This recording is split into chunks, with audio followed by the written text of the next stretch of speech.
Então, como era aí Então, a gente se reunia sempre às terças-feiras, né?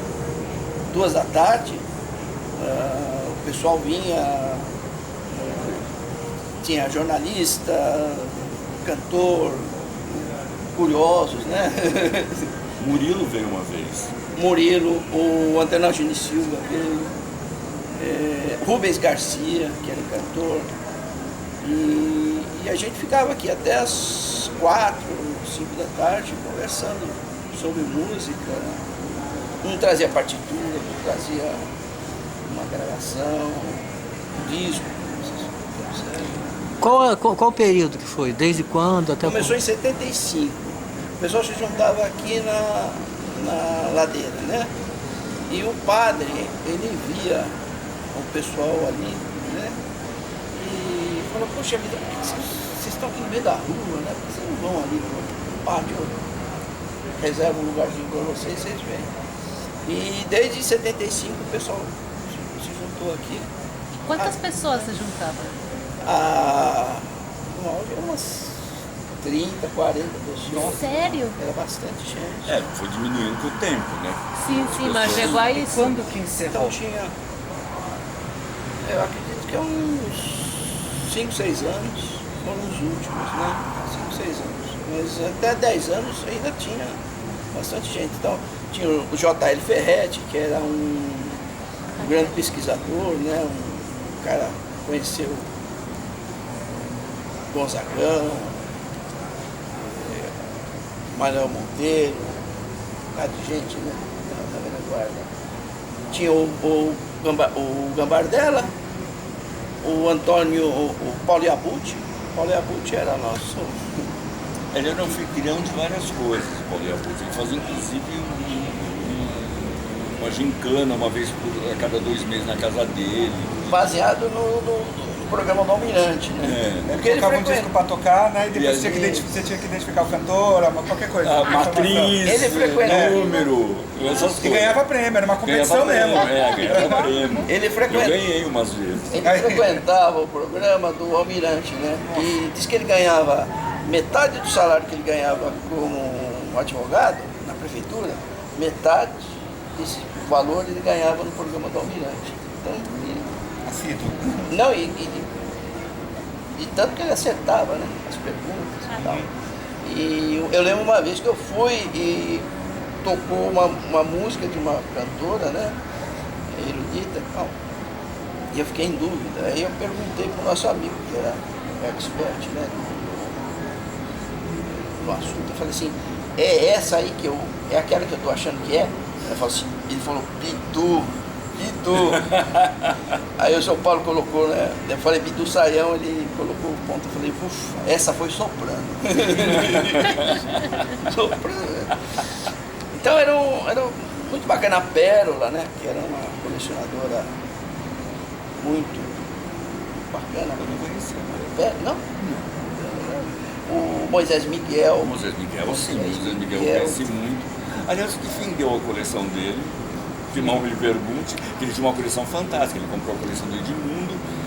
Moisés Miguel, Eu sei a história das cinzas dele. As cinzas dele foram pro túmulo do Beniamino Digri. Ele era o maior especialista em Beniamino Digri do mundo. Tanto que a família permitiu que as cinzas dele fossem enterradas no túmulo da família Digri. Não permitiu. Lá na Itália. Permitiu? Eu achei que me falaram que permitiu. Até essa. Essa é a segunda. Me falaram que permitiu. Depois, bom. Eu corto. Essa parte. Não, a história que eu vi que permitiu. Mas quem mais? O seu Nenê, que vamos estar aqui. Seu Seu Nenê. A rosquinha do A rosquinha do Nenê, a Nenê gente tinha um cantava a marchinha Aham, da rosquinha do Nenê, composta pelo Ormindo Aham. Retameiro. O Ormindo Retameiro, que foi um cantor de tango, década de 40, 50. É que eu só vim uma vez, então. E ele foi para Buenos Aires, 55, mais ou menos, no tempo do Perón, ele era peronista fanático. E em 55 ele foi para a Argentina, cantou nas rádios, né? Inclusive sob a batuta do José Basso, né? Que era um maestro bastante conhecido na década de 50, 60. E o José Basso dizia, você tem que cantar música brasileira, porque você canta bem, né? Mas você é um a mais aqui, né? Se você cantar um sambinha, aí ele canta aquele sambinha, ele queria dizer um sambinha sincopado, né? Então ele cantou lá um samba do Valfrido Silva, falou, isso, você tem que cantar. E o Mas não papel, adiantava, o Ormindo, quando gostava, era da... o Gambardella ele era um agregador, assim, dos colecionadores aqui, o Gambardella? Era. Todo mundo se baseava. A Casa Lomuto era um ponto de encontro para tudo. De sábado você chegava na Casa Lomuto, assim, abarrotado, assim, a pirâmide do Egito tinha menos idade do que ali dentro. Entendeu? E assim, porque ele saiu, era o único dia que o Sr. Roberto abria de manhã. E aí eles saíam meio-dia e iam almoçar. Era um almoço. Então assim, você chegava na Lombardi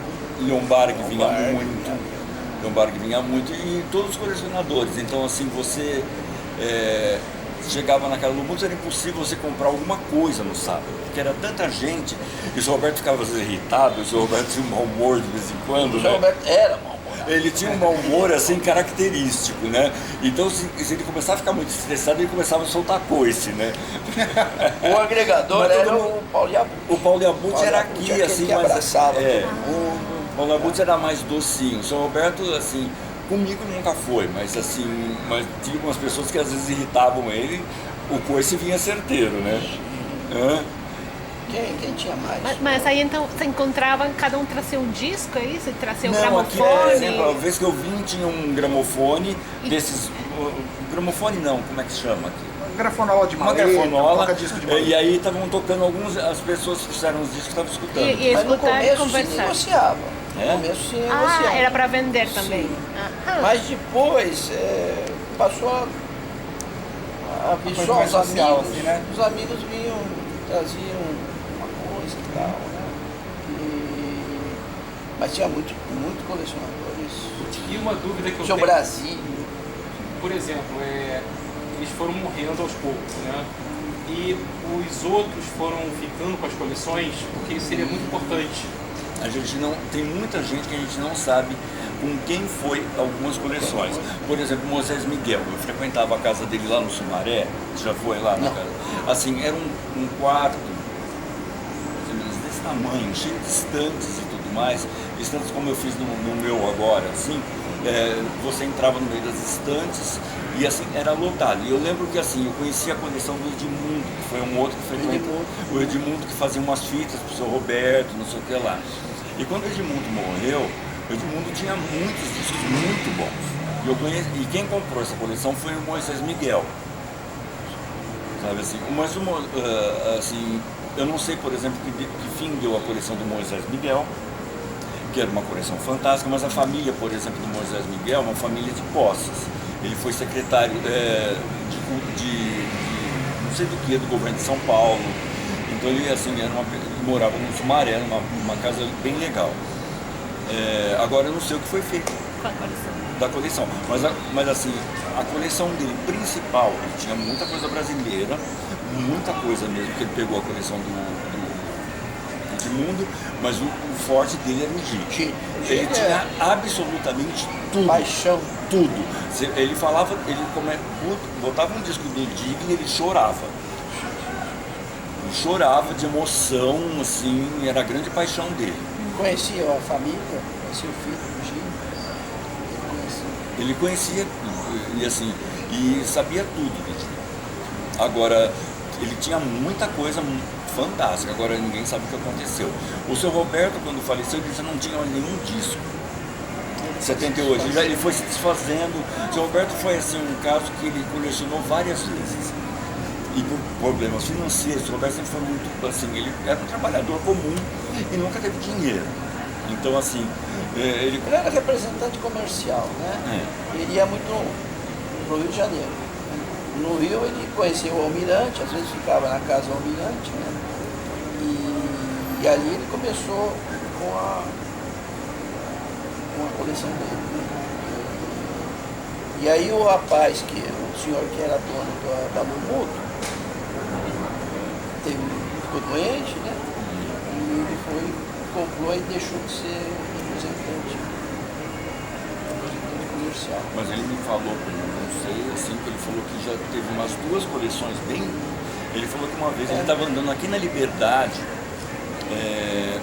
isso na década de 50, mais ou menos, e tinha uma pilha de 78. Inclusive ele pegou essa pilha de 78 e falou que tinha o Brunswick da carne.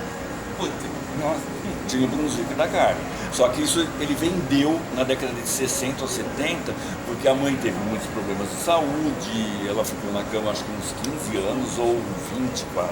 Ele é irmão. E ele e a irmã cuidava, mais ele do que a irmã, né? Porque fica na casa dele, né? Então assim, tanto que ele abria a casa Lumuto só à tarde, das 2 até às 6, porque ele tinha que, de manhã ele ficava cuidando da mãe, que a mãe ficou assim na cama em estado vegetativo durante 20 anos. É importante isso sobre o Bardella. Vocês podiam situar assim, só mais ou menos a data, quando ele começou, quando ele abriu a Casa Lumuto a primeira vez, quando ele começou a colecionar disco, quando A Casa fechou? Lumuto acho que 79, né? Ele comprou. Eu cheguei em 82, ele já tinha algum tempo. Antes era do argentino. Eu não lembro o nome dele agora, de cabeça, porque eu até sei o nome, mas o Tico Teco não fez a sinapse. Ele era fã do Francisco Lumuto. Francisco Lumuto, por isso que ficou a Casa Lumuto. Agora, o que eu tenho a dizer do seu Roberto, que se eu sou hoje em dia um colecionador, que eu só de bater, eu posso pegar um disco, um pedaço de um disco, entendeu? Eu sei que disco é aquele, que gravador é aquela, entendeu? E que época é aquela. Um pedaço do disco. Porque assim, ele me ensinou tudo que eu sei, tudo. Foi o seu Roberto que me ensinou. Ele ia lá no final da vida dele, ele sobrevivia de eu gravar CDs para ele. Eu que gravava os CDs para ele poder vender eu também. E aí, o que eu fazia? Ele ia na minha casa para tomar café da manhã. Aí, na época, eu fazia pão, aí ele levava o pão embora. E aí, eu escutava uns discos com ele. Era impressionante que você botava o disco, no primeiro chiado ele falava qual era o disco. Não era nem a música, era o primeiro chiado. Assim, um conhecimento que assim, eu nunca tive e acho que nunca vou ter. Porque acho que todos os discos, todo disco que passou na mão dele, ele gravou em fita. Infelizmente essas fitas eram de má qualidade, ele não sabia gravar direito, tem umas fitas que umas coisas assim. Tinha problema de rotação, você resolvia. Mas assim, tinha alguns problemas e assim, e ele também não tinha algumas. Não tinha tempo. Não tinha tempo, não tinha técnica também. Ele era bem amador, como eu também sou. Mas assim, as fitas dele, a última vez que eu fui na casa dele, foi acho que 15 dias antes dele cair sem internado, eu cheguei na casa dele, eu lembro que ele me reconheceu, ele sabia quem eu era, mas ele estava conversando com o Claudevan, que eu tinha marcado com o Claudevan de lá, visitá-lo. Ele estava conversando com o Claudevan na varanda, e ele falando do Claudevan pro Claudevan. Ele falando que sempre tinha um moço de Alagoas que ia visitar ele, falando do Claudevan pro Claudevan. Ele não reconhecia o Claudevan. Agora a mim sim, aí ele falou assim, entra lá e pega um CD que eu guardei para você. E aí tinha a caixa do Noel, tinha assim, milhares de fitas, milhares de fitas. Quando eu puxei a caixa do CD, e os CDs que ele falou que tinha deixado para mim, tava comendo de cupim tudo. Assim, sabe quando eu tirei, tanto que eu assim, eu limpei antes de pegar tudo, aí eu peguei um livro, o livro estava inteiro, assim, um ninho. E que época foi isso? Foi um pouco antes dele morrer. Mas será que é porque ele já não estava com a cabeça boa? Ele não estava, não, sempre teve cupim naquela casa. Porque é uma casa bem antiga e tudo mais. Mas chegar naquele nível de deterioração, porque ele já não conseguia mais, ele não tinha mais memória. Ele estava assim, o Alzheimer estava indo muito rápido. Tanto que 15 dias depois ele caiu. Aí os sobrinhos internaram ele ficou um ano internado, num estado meio semi-vegetativo e morreu no dia de Natal.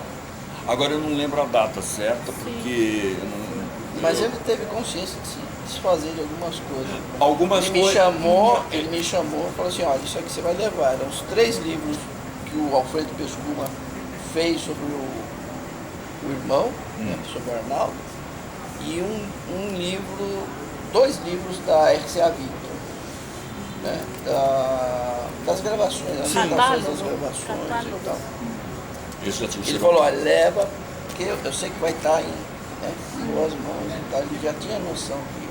Por exemplo, os CDs que ele me deu, por exemplo, são CDs assim, CDs que assim, tinha sido gravado de algumas coisas, mas aquelas gravações impossíveis. Sabe? E algumas fitas também, ele tinha me dado um monte de fita para eu passar para CD e acabei não dando tempo de passar para CD. E as fitas estão lá comigo. E são fitas daquelas músicas também impossíveis. Né? Então, assim, tudo que na discografia brasileira passou na mão dele, por incrível que pareça, porque ele era assim, o maior comerciante de disco 78 e detalhe. Você fala assim, ele enfiava a faca? Nunca. Ele cobrava um preço extremamente justo dos discos. Assim, nunca vendeu um disco quebrado. Ele batia em todos os discos, se tivesse quebrado ele não vendia. Ele te dava, mas ele não vendia. Assim, era assim, impressionante o cuidado. E assim... E você lembra de ter visto Cilindros? Não, nessa época não. Não. Nessa época não, Cilindros não. Cilindros eu só vi na casa do André. O velho ali é ele. E o que mais vendia na casa do Muto? Só discos? Era discos, 78 e LPs, né? LPs. LPs também. Mas partitura também. Partitura também e o que o pessoal também era muito doido ali era filmes. Eles adoravam filmes da época de ouro de Hollywood, musicais também, os filmes da Bette Davis, que eu vi todos. O seu Roberto... As séries da década de... As séries também. O pessoal ia para o cinema para assistir primeiro as séries, depois... A Flotilha Misteriosa, aquelas coisas bem antigas. Então, assim, o pessoal era muito... Eles viviam muito na década de 30 e 40. Sim, né? Eles viviam muito nessa época, 30 e 40. Gilberto, estava falando até daquele disco lá do Paraguaçu, disse que gravou e ninguém achou. O Vicente Celestino, inclusive, está numa biografia dele, que é do Rubens Guerra, que é O Hóspede da Tempestade. Ele era um jornalista que passou o fim da vida do Vicente Celestino, ele passou junto ali, entrevistando, conversando, e até morrer o Vicente Celestino jurava que na virada de 29 para 30 tinha gravado 2 discos de ópera. Que até hoje... Gravou. Desapareceu. Gravou, um de não. Carmen e o outro, ele falava que tinha Carmen e o outro era, não se diz a... Quem tem esse disco, e eu já toquei lá em casa, inclusive acho que eu devo ter no meu arquivo no computador digital, é o Claudevan. É um disco de numeração X, não sei o quê. Da Odeon, né? Da Odeon, na série 10.000, mas não era 10.000, porque é uma numeração de X, não sei o quê. De erudito, né? Erudito, e tem sim esse disco, porque eu já toquei o- lá em casa para passar para digital. O Vicente falava que ele, todo lugar que ele ia fazer show, nos anos 60, ele vai fazer show em Salvador. Ele conta bem a história de Salvador, inclusive. Que ele saía dos sebos, andando na cidade, procurando esse disco, porque ele falou, se fosse 10, 15 anos atrás, eu regravava e não estava nem aí. Hoje em dia minha voz está ruim, então não vou regravar mais. Ele tinha essas manias, né? Então eu procuro esse disco e morreu sem achar. Não, então, mas assim, tinha esse disco sim, porque eu gravei. Agora, por exemplo, o Vicente Celestino, na Popular, tem um cara lá do Pernambuco Sim. que ele mostrou o disco. Ele José vai Cardoso, comprou, José Cardoso. José Cardoso. Ele até gravou tocando. Gravou. Mas assim, ele precisaria de uma gravação um pouquinho melhor. Né? Mas eu acho que no acervo do Leão tinha também, né? Não tinha? Tem. Não tem. Tem? O IMS Mas, tem. mas o acervo do Leão ainda está aqui em São Paulo. Como assim? Não, Tá aqui? não. Popular não. Tá no Storage aqui em São Paulo. Não, tá lá. Popular, Tá lá. Já chegou? Já foi gravado. Não, porque a última vez que eu conversei com a Bia, ela falou que estava aqui em São Paulo. Ah, ok. Não, o Popular tá no Rio.